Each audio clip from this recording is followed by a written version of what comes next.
দাদা, টানা বৃষ্টিতে গ্রামে সব উনুন বন্ধ হয়ে গেছে, মানুষের ঘরের খাবার শেষ, পুরো গ্রাম কেমন জলের তলায় তলিয়ে যাচ্ছে। এটাই তো আমাদের ব্যবসার আসল সুযোগ সুজন। আজকে থেকে হোটেলের সব খাবারের দাম পুরো 5 গুণ বাড়িয়ে দাও।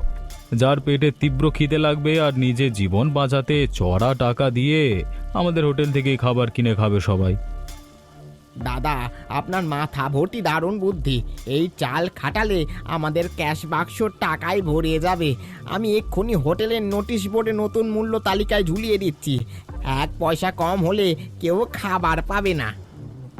একদম, গরিব মানুষের কষ্টের কথা ভেবে লাভ নেই। ব্যবসার মূল লক্ষ্য হলো যে কোনো উপায়ে লাভ করা। এ বন্যায় সবাই যখন নিরুপায়, তখন আমার তৈরি নিয়ম মেনেই তাদের চড়া দামে ভাত কিনে খেতে হবে।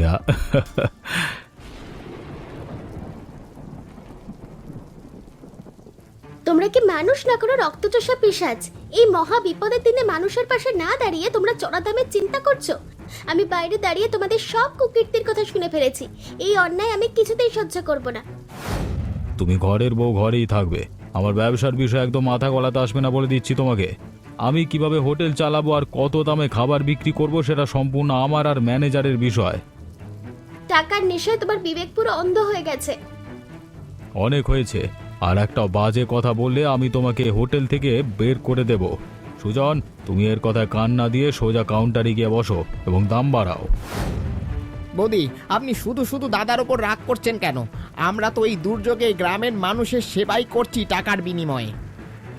আমি এখন যাচ্ছি, কিন্তু একটা কথা মনে রেখো, এই সময় খাবারের দাম আমি কিছুতেই বাড়াতে দেব না। 1 বস্তা চাল আছে, এই দুর্যোগে কতদিন চলবে ঈশ্বর জানেন। বাইরে যেভাবে অনবরত জল বাড়ছে, তাতে নতুন কোনো ফসল ঘরে আসবে বলে তো মনেও হচ্ছে না। অসীম, তুই আজকে আমাদের বাড়ি থেকে খেয়ে তারপর যাবি। হ্যাঁ, শুনছো? আজকে অসীম আমাদের সাথে দুপুরে খাবে। না না বিপ্লবদা, এই বিপদের সময় আমি তোমাদের উপর বাড়তি বোঝা হতে চাই না। আমি বরং আশ্রয় কেন্দ্রের দিকে চলে যাই, সেখানে হয়তো খাবার পাওয়া যাবে। তুমি অমন কথা বলো না ভাই, তুমি তোর বন্ধুর মতো। যা রান্না করেছি তা দিয়ে 3 জনের হয়ে যাবে। তুমি ঘরে এসে বসো ভাই। দেখলি তো ওর মনটা কত বড়। ও কখনো কাউকে খালি পেটে আমাদের এই বাড়ি থেকে ফিরিয়ে দেয় না। তুই হাত মুখ ধুয়ে নে, আরতি ততক্ষণে গরম গরম যা ফ্যান ভাত রান্না করেছে তা আমাদের পাতে বেড়ে দিক। এই ঘোর বিপদে আত্মীয়রাও যেখানে মুখ ফিরিয়ে নেয়, সেখানে তোমরা আমাকে নিজের ভাইয়ের মতো আপন করে নিচ্ছ। তুই এইভাবে কি হয়েছে? অনুপম বাবু তার হোটেলে খাবারের দাম পুরো 5 গুণ বাড়িয়ে দিয়েছে। গ্রামের গরিব মানুষ এক মুঠো ভাতের জন্য তার হোটেলের সামনে দাঁড়িয়ে অনাহারে হাহাকার করছে আর কাঁদছে। ধিক্কার জানাই ওই অহংকারী অনুপমকে। এই মহা দুর্যোগের দিনেও সে নিজে লোভ সামলাতে পারল না কোনোভাবে। সে কি মানুষ? চলো অসীম, আমরা এখনই হোটেলের দিকে যাই। এই, তোদের কাছে যদি টাকা না থাকে তবে সোজা এখান থেকে দূর হয়ে যা। অনুপম দাদার হোটেলে বিনামূল্যে বা কম দামে কোনো খাবার পাওয়া যাবে না। এই ক্ষুধার্ত মানুষগুলো কিভাবে পশুর মতো তাড়া করতে তোমার একটু মায়া হচ্ছে না? দীপা, তুমি আবার আমার কাজের মাঝে বাধা দিতে এসেছো? তোমার সাহস তো কম নয়। চলো ভেতরে চলো বলছি তোমাকে। এই অসহায় মানুষগুলোর চোখের জল তোমাকে ধ্বংস করে দেবে। ওদের অভিশাপ তোমার এই পাকা দালানকে ধুলোয় মিশিয়ে দেবে। তুমি প্রকৃতির বিচারকে ভয় করো এবার। ভয় আমি পাই না। টাকা যার কাছে আছে, দুনিয়া তার হাতের মুঠোয় থাকে সব সময়। এটা ভালো করে বোঝো। আর একটা কথা, তুমি বেশি কথা না বলে বাড়ি যাও। যাচ্ছি যাচ্ছি। আমি বাইরে পাহারা দিচ্ছি, যাতে কোনো হাবাতে লোক ভেতরে ঢুকে না পড়ে। আমার এই পুরনো বাড়ি গ্রামের সব ক্ষুধার্ত মানুষদের জন্য আজ রাতেই গরম খিচুড়ি রাঁধার একটা বড় ব্যবস্থা করছি। কিছু মানুষের সংখ্যা অনেক বেশি, আমাদের কাছে পর্যাপ্ত চাল ডালও নেই। এখন কিভাবে কি হবে বিপ্লবদা? তোমরা কোনো চিন্তা করো না গাঙ্গী। আমি আমার ঘরের শেষ চাল আর ডালটুকু এখানে নিয়ে এসেছি সবার জন্য। মানুষের প্রাণ বাঁচানোর চেয়ে বড় ধর্ম আর কিছু হতে পারে না। আজকে সবাই মিলে একসাথে এই খিচুড়ি খাবো। বিপ্লবদা, তুমি নিজের ঘরের শেষ খাবারটুকু দান করে দিলে। কাল থেকে তোমরা কি খেয়ে বাঁচবে বলো তো? তোমার এই মহান ত্যাগ দেখে আমার চোখ দিয়ে জল চলে আসে। তোমার কোনো তুলনা হয় না বিপ্লবদা। আমাদের এখন শক্ত হতে হবে অসীম। ওই অহংকারী আর লোভী অনুপম বাবুর অহংকার যে করেই হোক ভাঙতে হবে। কিন্তু আমরা তো সাধারণ গরিব মানুষ, আমরা তার বিরুদ্ধে কিভাবে লড়াই করব? এ অন্যের বিরুদ্ধে লড়াই করতে শুধু মনের জোর আর সততা লাগে গাঙ্গী। কোনো টাকার জোরের প্রয়োজন হয় না কখনো। গ্রামের মানুষ যখন আমাদের পাশে আছে। আমাকে একটু আশ্রয় দেবে তোমরা? এই পাষণ্ড স্বামীর সাথে আমি আর থাকতে চাই না। আমি অসহায়দের খাবার দিতে বলেছিলাম বলে সে আমার সাথে খুব খারাপ ব্যবহার করেছে।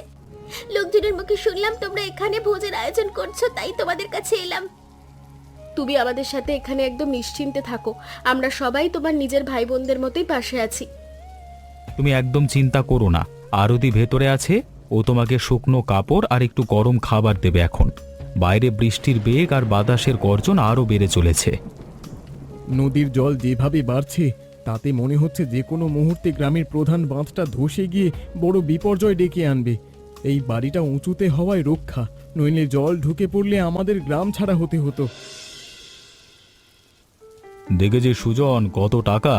এই দুর্যোগে পুরো গ্রাম ধ্বংস হয়ে গেলেও আমার পকেটে এখন টাকার কোনো অভাব নেই। আর টাকা থাকবে নাই বা কেন? ধনী লোকজন যে আমার হোটেলে খেতে আসে।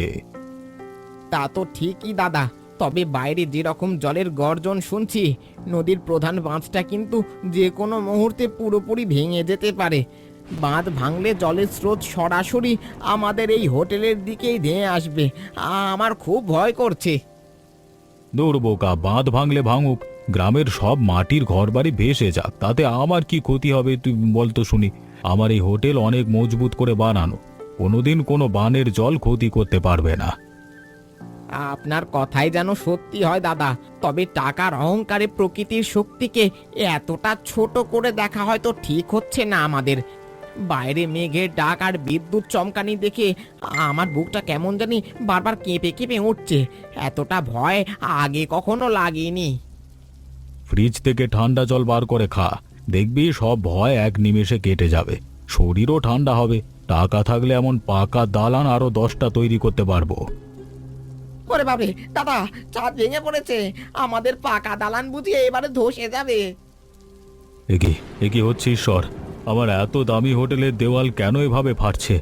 সুজন, তুই পালাবি না, আমাকে সাহায্য কর তাড়াতাড়ি। আমার টাকা কোথায় গেল? ওটা ছাড়া আমি এক পাও নড়বো না। এই মরণকালে আপনার টাকা নিয়ে আমি আর নিজের জীবন বিপন্ন করতে পারবো না কোনো মতেই। সুজন, সুজন, তুই আমাকে বিপদে একা ফেলে চলে গেলি। তুই একটা বিশ্বাসঘাতক আর চরম পাজি ম্যানেজার। আমার টাকাও তুই নিয়ে গেলি। আমার স্বাদের হোটেলের এক পাশ পুরো ধসে মাটির সাথে মিশে গেল।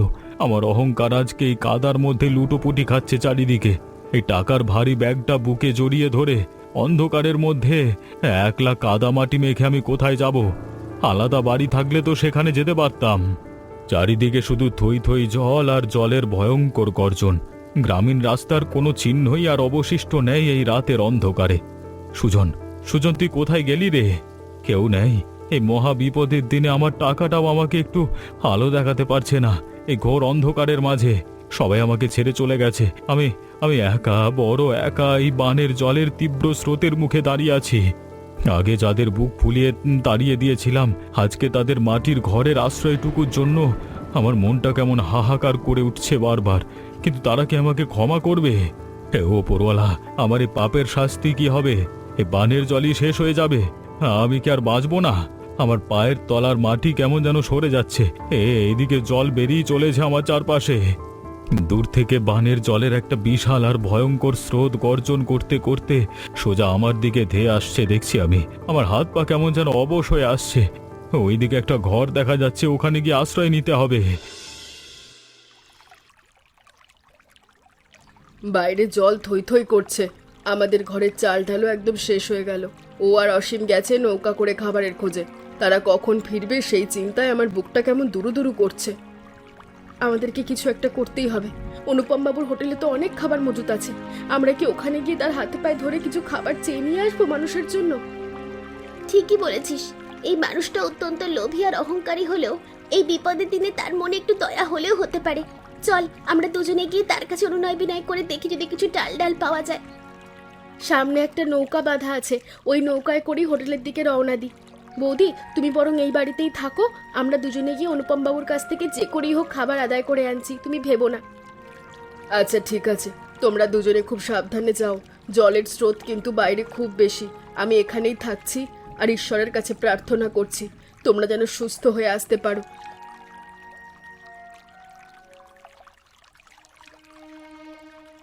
এ কি কাণ্ড!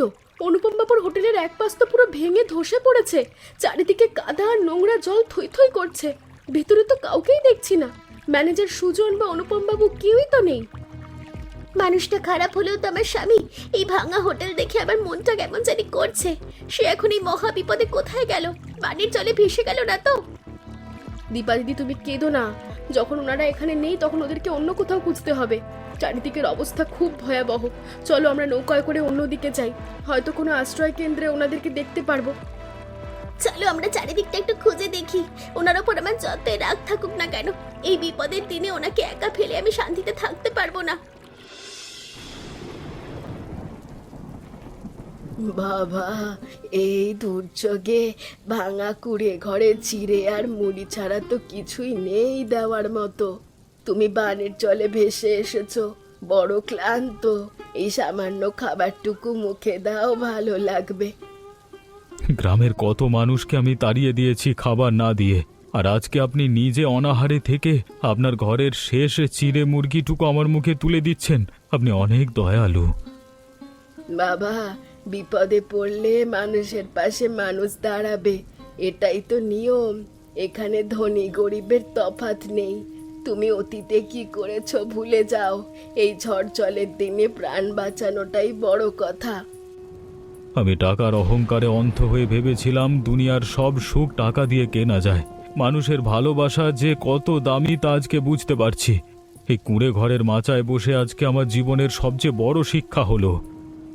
তুমি গরিব মানুষদের খেতে দিতে না বলে আমরা যে তোমাকে দূরে ঠেলে দিব এটা মনে করো না। আমরা তো মানুষ, পশুর মতো আচরণ আমাদের সাজে না। তোমার যতদিন ইচ্ছে থাকো, কোনো দ্বিধা ভিডিও টু করো। পার্ট যদি দেখতে চাও তাহলে ভিডিওটি একটা লাইক করে চ্যানেলটাকে সাবস্ক্রাইব করে কমেন্ট বক্সে টু পার্ট বলে লিখে যাও।